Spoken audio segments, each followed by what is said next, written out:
iCloud ochish shunchaki oddiy ish emas.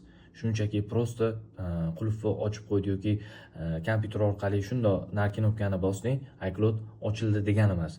Ofitsialniy xizmatda shunaqa holatdagi narsalarni bilish kerak bo'ladi. Ko'rsatganimda mana bundoq ko'rsatdi. DNS degan tushunchalarni bilish kerak bo'ladi. API'larni tushunish kerak bo'ladi. Serverlar bilan yaxshi ishlashni bilish kerak bo'ladi va o'ziga yarasha analitikalari bor va mana o'rtoqlar mana shunaqa holatda ozgina ko'rsatib o'taman.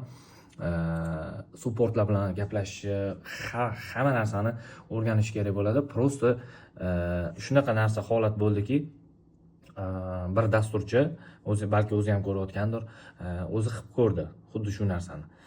Bu oson emasligini tushunib yetdi. Support bilan ishlagan har doim ham o'xshavermas ekan deb qilgan 50%ni va oxirgi bilim daraja yetarli bo'lmagani uchun oxirga yetkiza olmadi. Bu narsani mana biz amalda ko'rsatib berdik.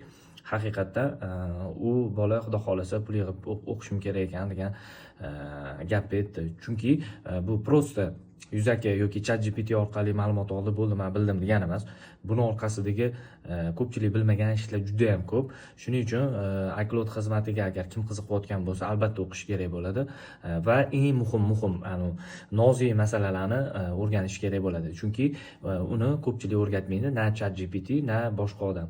Bu albatta pul evaziga. Bu orttirilgan tajribalarning orqasidan va orttirilgan shu yo'qotishlarni hisobiga yuzaga kelgan to'plangan ma'lumotlar bazasi hisoblanadi. Prosta ofitsialniy iCloud ochish xizmati oddiy xizmat emas.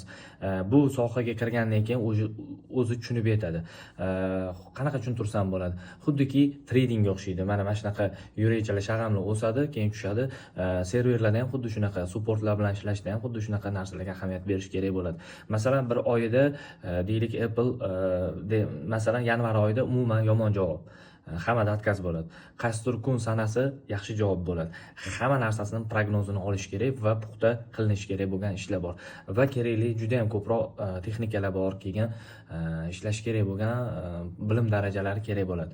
Ana shuning uchun agar kimga rostdan ham shu soha iCloudni ochish xizmati qiziq bo'ladigan bo'lsa, albatta biz kurs ishlab chiqqanmiz va ishlab chiqmoqdamiz va hozirgi paytdagi yangi metodlar bo'yicha ham yana qo'shib boramiz. Agar kimga qiziq bo'ladigan bo'lsa, Telegram orqali murojaat qilsanglar bo'ladi. Buni onlayn ham o'rgansanglar bo'ladi.